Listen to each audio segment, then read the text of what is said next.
Counselling के नतीजे आने लगे हैं। जिन स्टूडेंट्स को इंडिया में कॉलेज चाहिए था, उनको अब क्लैरिटी मिल चुकी है कि इंडिया में फ़ीस कितनी मिल रही है, अगर कोई कॉलेज अलॉट हो रहा है तो उसकी फ़ीस कितनी है। इसके अलावा कॉलेज मिल भी रहा है या नहीं मिल रहा है, तो अब ऐसे में ऑप्शन क्या हैं? या तो बार-बार रिपीट करेंगे तो कब तक रिपीट करेंगे? तो एमबीबीएस अब्रॉड का भी ऑप्शन आता है और बहुत से इंडियन स्टूडेंट्स तो ये अभी तक वेट कर रहे थे कि अब्रॉड के लिए जाना तो है, लेकिन काउंसलिंग में देखेंगे इंडिया में कोई अच्छा कॉलेज मिल जाता है तो ठीक है, यहीं पे कर लेंगे। अब इंडिया में कॉलेज मिल रहे हैं तो उनकी फीस पता चल रही है 21 लाख रुपए सालाना, उसके अलावा वन टाइम पेमेंट अलग से दुनिया भर का, तो बजट नहीं बन पा रहा है तो अप्लाई कर रहे हैं अब्रॉड की टॉप यूनिवर्सिटीज़ में। अब अब्रॉड के लिए मैं आपको बताऊँ कैसे होता है कि सबसे पहले ऐसे स्टूडेंट्स जिनके माइंड में क्लैरिटी होती है कि उनको एमबीबीएस अब्रॉड से ही करना है। ऐसे स्टूडेंट्स वो होते हैं या तो जो पहले कोचिंग कर चुके हैं, उनको पता है कि हम 500 तक पहुँच रहे हैं, 600 तक पहुँचने में प्रॉब्लम आएगी। तो कॉलेज मिलना नहीं है, काउंसलिंग का उनको एक्सपीरियंस होता है, तो वो पहले से ही मतलब कि दिसंबर, जनवरी, फरवरी से एक अच्छा कॉलेज देख के अब्रॉड में वहाँ पे अप्लाई कर देते हैं, उनकी सीट तो सिक्योर रहती है। फिर इसके बाद ऐसे स्टूडेंट्स आते हैं जो कहते हैं कि नीट का रिजल्ट पहले पेपर देंगे, नीट के पेपर के बाद आंसर की मैच करेंगे, अगर नीट में स्कोर मेरा आ रहा होगा 300-400 की रेंज में तो ठीक है, अब्रॉड का ऑप्शन ठीक है, या 200 भी आ रहा है तो अब्रॉड जा सकते हैं। और अगर हमारा इतना अच्छा स्कोर आ गया तो फिर हम यहाँ पे काउंसलिंग कर लेंगे। तो उन स्टूडेंट्स ने भी नीट का स्कोर कार्ड चेक किया, पेपर हुआ तभी और उसके बाद अप्लाई कर दिया। फिर वो स्टूडेंट्स आते हैं जो कहते हैं कि अब हम काउंसलिंग का वेट करेंगे, मेरा स्कोर तो है 350 लेकिन मुझे लगता है कि 10-11 लाख रुपए फीस वाला कोई कॉलेज इंडिया में हमको मिल जाएगा।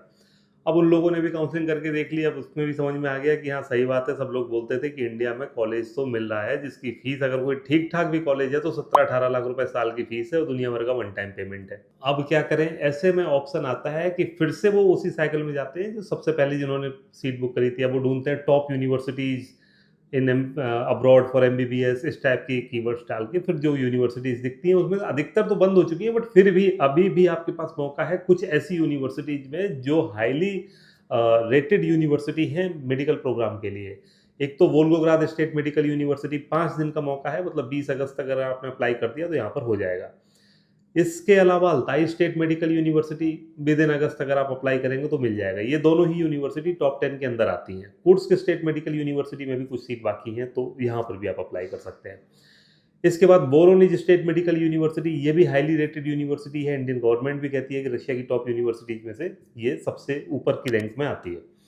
अब इसके बाद में कुछ ऐसे स्टूडेंट्स जो लो कॉस्ट में यूनिवर्सिटी देख रहे हैं, अभी भी उनके पास मौका है कि वो सिक्किम यूनिवर्सिटी में अप्लाई कर दें, या सेवास्तोपोल यूनिवर्सिटी चले जाएँ, या फिर ओम्स स्टेट मेडिकल यूनिवर्सिटी में अप्लाई कर दें, या north western state medical university. ऐसी बहुत सारी यूनिवर्सिटीज़ हैं अभी, जहाँ पर आपको अफोर्डेबल फीस में एमबीबीएस की डिग्री कंप्लीट करने का मौका मिलता है। मतलब अफोर्डेबल कैसा कि जितना यहाँ वन टाइम का पेमेंट लगेगा किसी भी कॉलेज में, उसके आधे में आप वहाँ पर एमबीबीएस कराएँगे। मतलब कि 3-4 लाख रुपए साल की फीस से स्टार्ट हो जाती है और उसके बाद में आप अगर 7-8 लाख रुपए खर्च करते हैं तो आपको बहुत ही प्रीमियम लेवल की यूनिवर्सिटी मिल जाती है।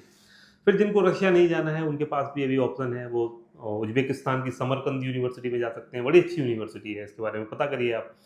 इसके अलावा अगर कजाकिस्तान जाना है तो अफोर्डेबल बजट में साउथ कजाक मेडिकल अकेडमी का ऑप्शन है। अच्छे बजट में, मतलब कि अगर आप अफोर्ड कर सकते हैं, then Kazakh national medical university का ऑप्शन है। किर्गिस्तान जाते हैं तो सेलेम्बिकोव यूनिवर्सिटी अभी भी ओपन है। किर्गिज स्टेट मेडिकल अकेडमी में भी चांसेस हैं कि एडमिशन हो जाए वहाँ पे। तो ये है। अब टॉप यूनिवर्सिटीज़ में देखें तो बंद होने वाली यूनिवर्सिटी जिसमें एडमिशन क्लोज़ हो गए, तो ऐसी तो बहुत यूनिवर्सिटीज़ हैं, उनके बारे में अगर आपको जानना है तो अगले साल अप्लाई करना होगा, तो वो सब अलग चीज़ें हैं, उसके बारे में आप फ़ोन कर लीजिए। बट अभी जहाँ मौका है, जहाँ एडमिशन हो सकता है, वहाँ पर आप अप्लाई करिए। और ये पूरी लिस्ट टॉप रेटेड यूनिवर्सिटी कैसे टॉप रेटेड है, कितनी फ़ीस लगेगी, साल का खर्चा कितना है, एयर टिकट का खर्चा कितना होगा, डिग्री कैसे मिलेगी, एनएमसी की गाइडलाइंस क्या हैं, ये सारी जानकारी पहले ले लीजिए इस नंबर पे कॉल करके। और फिर अगर आपको लगता है कि एमबीबीएस अब्रॉड आपके लिए एक अच्छा ऑप्शन है, तो अप्लाई अभी कर दीजिए, नहीं तो फिर मौका मिलेगा 1 साल बाद और फिर यही साइकिल होगी कि जिनका पर्पज़ क्लियर होगा वो लोग पहले अप्लाई कर देंगे, फिर आप नीट का वेट करेंगे, देन फिर काउंसलिंग करेंगे, तो फिर वही बात हो जानी है अगले साल भी। तो अभी मौका है तो इसका फ़ायदा उठाइए, अप्लाई करिए एमबीबीएस अब्रॉड के लिए। कोई भी डाउट है अगर आपको तो इस नंबर पे कॉल कर लीजिए।